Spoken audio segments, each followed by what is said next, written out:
नहमदुहु व नसल्ली अला रसूलिहिल करीम। अम्मा बाद फ़अऊज़ु बिल्लाहि मिनश शैतानिर रजीम। बिस्मिल्लाहिर रहमानिर रहीम। कज़्ज़ब अस्हाबुल ऐकतिल मुरसलीन। सदक़ल्लाहुल अज़ीम। तवज्जो फरमाएँ, सूरह शुआरा आयत नंबर 186। अल्लाह ताला फरमाते हैं कज़्ज़ब अस्हाबुल ऐकतिल मुरसलीन, फरमाया कि ऐका के लोगों ने अल्लाह के रसूलों को झुटलाया। इज़ क़ाल लहुम शुअैबुन अला तत्तक़ून, फरमाया कि जब उनसे कहा उनके भाई शुएब ने, क्या तुम डरते नहीं हो। इन्नी लकुम रसूलुन अमीन, बेशक मैं तुम्हारी तरफ भेजा हुआ पैगम्बर हूँ और ईमानदार हूँ। फत्तक़ुल्लाह वातिऊन, बस अल्लाह से डरो और मेरी इताअत करो। वमा अस्अलुकुम अलैहि मिन अज्र, फरमाया कि मैं तुमसे इसके बदले में किसी बदले और अजर का सवाल नहीं करता। इन अजरिया इल्ला अला रब्बिल आलमीन, फरमाया कि बेशक मेरा बदला तो रब्बुल आलमीन पर है। देखें जी, गुज़श्ता कई अंबिया किराम का ज़िक्र हो चुका है और मैंने आपको अर्ज़ की कि अल्लाह ताला ने सहाबा किराम और नबी अलैहिस्सलाम को तसल्ली देने के लिए बहुत सारे अंबिया का तज़किरा फरमाया कि जिस तरह अंबिया किराम पर मुश्किल हालात आए उन्होंने डट कर मुकाबला किया। इब्तिदान नज़र तो ये आ रहा था कि दूसरे लोग गालिब हैं, लेकिन अल्लाह ताला ने आखिर में उनको मगलूब फरमाया और अंबिया को और उनकी जमात को कामयाब फरमाया है। तो इब्तिदा में वही बातें जो तमाम अंबिया ने दावत दी, वही यहाँ पर हज़रत शुएब अलैहिस्सलाम ने भी दावत दी। अल्लाह ताला फरमाते हैं कज़्ज़ब अस्हाबुल ऐकतिल मुरसलीन, फरमाया कि ऐका के लोगों ने अल्लाह के रसूलों को झुटला दिया। देखिए, मैंने आपको कई बार अर्ज़ किया कि यहाँ पर उनकी तरफ तो एक रसूल हज़रत शुएब अलैहिस्सलाम थे, लेकिन अल्लाह ताला फरमाते हैं सब रसूलों को, बहुत सारे रसूलों को झुटला दिया। तो भाई तमाम रसूलों की चूँकि दावत एक होती है, तो एक रसूल को जब झुटला दिया तो इसका मतलब ये है कि तमाम रसूलों को झुटला दिया है। अब ये जो ऐका का लफ्ज़ है ना, ये भी थोड़ा सा काबिल गौर है कि ऐका वाले कौन थे। एक तो बात यह है कि भाई ऐका और मदियन वाले दोनों एक ही कौम हैं और इनकी तरफ हज़रत शुएब अलैहिस्सलाम को अल्लाह ताला ने मबूस फरमाया। और दूसरा ये है कि ऐका वाले अलग कौम है, मदियन वाले अलग लोग हैं। दोनों कौमों की तरफ, दोनों इलाकों की तरफ अल्लाह ताला ने हज़रत शुएब अलैहिस्सलाम को मबूस फरमाया। लेकिन ज़्यादा सही बात यह है कि ये एक ही कौम है और इनकी तरफ अल्लाह ताला ने ऐका, इनको इस वजह से कहा जाता है कि ऐका का माना होता है घने जंगलात। तो चूँकि ये वहाँ पर जंगलात वाले भी थे, जंगलात से भी फ़ायदा उठाते थे, तो अल्लाह ताला ने इनको ऐका के नाम से भी मुतवज्जे फरमाया और साथ मदियन वाले भी, कि क्योंकि वहाँ पर जो कौम थी उसका नाम मदियन था, तो इस इलाके का नाम भी मदियन पड़ गया फिर। तो बहरहाल इनके मुताल्लिक़ ये बात फरमाई। अच्छा, ये सारी बात फरमाने के बाद अल्लाह के रसूल ने उनको इब्तिदाई दावत दी कि भाई अल्लाह से डरो, मेरी बात को मानो, और जो मैं तुम्हें दावत दे रहा हूँ इस पर मुझे कुछ दुनिया का कुछ लेना तुमसे मतलूब, अल्लाह की रज़ा के लिए कर रहा हूँ सब कुछ, तो मेरी बात को मान लो। देखिए, ये जो कौम थी ना, ये बड़े मुशरिक लोग थे।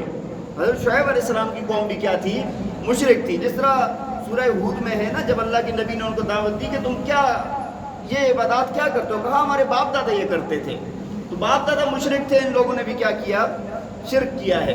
साइड वाले पंखे बंद कर दिए, फालतू पंखे बंद कर दिया करें जी, खुद देख लिया करें साथी। दरस में रिकॉर्डिंग वाले लोग मुझे कहते हैं कि आप दरस के दरमियान में, मुझे कॉलें आती हैं कि आप दरस के दरमियान में पंखे बंद करवाते रहते हैं, और साथी कोई नहीं होता पंखे बंद करने वाला। तो ये देख लिया करें, मस्जिद के फालतू पंखे जो उठकर आए उसको पहले बंद करें, उस बंदे का हक बनता है। घर में एक पंखे से दूसरा पंखा चले तो हमारे दिल को कुछ होता है, मस्जिद पर बिल आता है ये हमारे लिए। तो साथी कोशिश किया करें इकट्ठा खड़ा होने की, एक पंखे के नीचे 2-4 साथी जिस तरह आ जाते हैं, अलग अलग पंखा चलाने से गुरेज करें, और जब ज़रूरत हो तो ठीक है चलाएं, लेकिन जब पंखा छोड़ के उठ जाए तो उस वक्त पंखे को बंद कर देना चाहिए। अल्लाहुम्मा सल्ली अला मुहम्मद।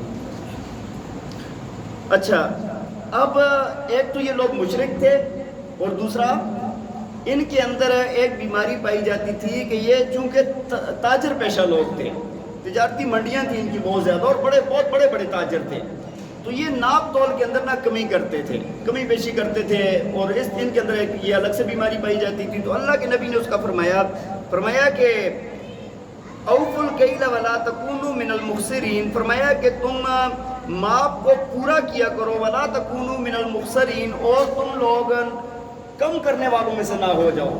یعنی جب ناپتے تھے نا اس وقت کیا کرتے تھے؟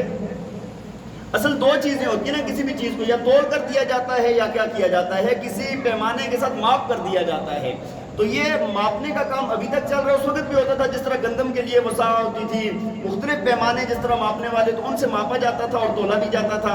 تو یہ دونوں کام کرتے تھے. اللہ تعالیٰ نے فرمایا، اللہ کے رسول نے ان کو دعوت دی، فرمایا کہ اپنے اس ماپنے تولنے کے اندر کمی بیشی نہ کرو. وزنوا بالقسطاس المستقیم، اور وزن کرو سیدھے طریقے سے. جب ماپ کرنا ہو تب بھی ٹھیک، اور جب وزن کرنا ہو تب بھی ٹھیک کرو. ولا تبخسوا الناس اشیاءهم، فرمایا کہ لوگوں کی چیزوں کو کم نہ کرو. ولا تعثوا فی الارض مفسدین، اور زمین کے اندر فساد پھیلانے والوں میں سے نہ ہو جاؤ. یہ بھی زمین کے اندر فساد ہے. واتقوا الذی خلقکم والجبلۃ الاولین، اور ڈرو اس ذات سے کہ جس نے تمہیں پیدا کیا، والجبلۃ الاولین، اور تم سے پہلی مخلوق کو پیدا کیا. اچھا، جب حضرت شعیب علیہ السلام نے یہ دعوت دی نا، آگے سے لوگوں نے جواب دیا، قالوا انما انت من المسحرین. پہلی بات تو یہ کی، کہنے لگے کہ بے شک تمہارے اوپر تو جادو کا اثر ہوا ہے، ایسے لگتا ہے کہ تم جادو زدہ بندے ہو، تمہارے اوپر جادو کا اثر ہوا ہے، بہکی باتیں کر رہے ہو، نعوذ باللہ من ذالک. وما انت الا بشر مثلنا، اور آپ تو نہیں ہیں مگر ہم جیسے انسان. ہاں، ہم جیسے انسان ہیں. وَإِن نَظُنُّكَ لَمِنَ الْكَاذِبِينَ، اور ہم تو یہ گمان کرتے ہیں کہ آپ جھوٹے ہیں. نعوذ باللہ من ذالک. اللہ کے نبیوں کو جس طرح اور نبیوں کو کہا کہ ان کو بھی، ایک تو آپ جو اتنی بہکی باتیں کر رہے ہیں باپ دادا کے دین کو چھوڑ کے، ایسے لگتا ہے کہ آپ کیا ہو گئے ہیں، مجنون ہو گئے ہیں، آپ کے دماغ پر اثر ہو گیا، نعوذ باللہ. اور دوسری بات یہ ہے کہ آپ کون سے کوئی الگ مخلوق ہیں، کوئی خاص ہیں، آپ تو ہمارے جیسے انسان ہی ہیں، ہمارے جیسے کیا ہیں. اور ہمیں تو یہ لگتا ہے کہ آپ کیا کر رہے ہیں، جھوٹ بول رہے ہیں. شعیب علیہ السلام کے متعلق آپ نے سن رکھا ہے نا، حضرت موسیٰ علیہ السلام بھی جب ہجرت کر کے گئے تو کہاں پر گئے تھے؟ جب حضرت موسیٰ علیہ السلام سے فرعون کا ایک قبطی قتل ہو گیا تو اس کے بعد وہ مدین گئے تھے، اور پھر انہوں نے ایک حکمت کے تحت ان کو 8-10 سال وہاں پر روکا، اور روکنے کے بعد پھر اس کے بعد اپنی بیٹی کا نکاح بھی موسیٰ علیہ السلام سے کرا دیا. تو یہ وہی شعیب علیہ السلام ہیں. فَأَسْقِطْ عَلَيْنَا كِسَفًا مِّنَ السَّمَاءِ، تو قوم والے کہنے لگے کہ اگر آپ سچے ہیں، فَأَسْقِطْ عَلَيْنَا كِسَفًا مِّنَ السَّمَاءِ، آپ آسمان کا ایک ٹکڑا ہمارے اوپر گرا دیں، اِن كُنتَ مِنَ الصَّادِقِينَ، اگر آپ کیا ہیں، سچے ہیں. قال ربی اعلم بما تعملون، تو حضرت شعیب علیہ السلام نے فرمایا میرا رب خوب جانتا ہے جو کام تم کرتے ہو. ہاں، تمہارا کیا نتیجہ ہوگا، تم جو کرتے ہو میرا رب اس کو جانتا ہے.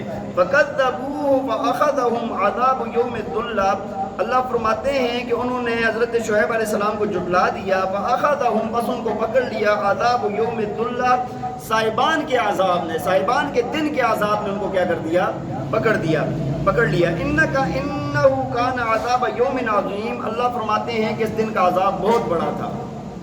اچھا، اس قوم پر نا 3 عذاب آئے ہیں.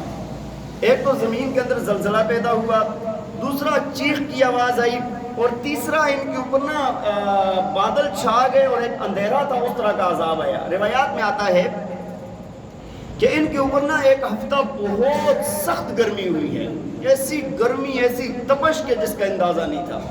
اور ایک دن اچانک سے بادل چھائے، جیسے بادل کا ٹکڑا سامنے آیا نا تو یہ سارے باغ کے بادل کے سائے میں گئے کہ بھائی بارش ہو جائے گی. اس طرح فرمایا کہ اللہ تعالیٰ نے اس میں سے ایسی گرمی نازل فرمائی ان کے اوپر کہ ایسی آگ ان کے اوپر بھیجی اللہ تعالیٰ نے، یہ سارے کے سارے جلس گئے تھے. ٹھیک ہے، ان کے اوپر یہ عذاب آیا تھا.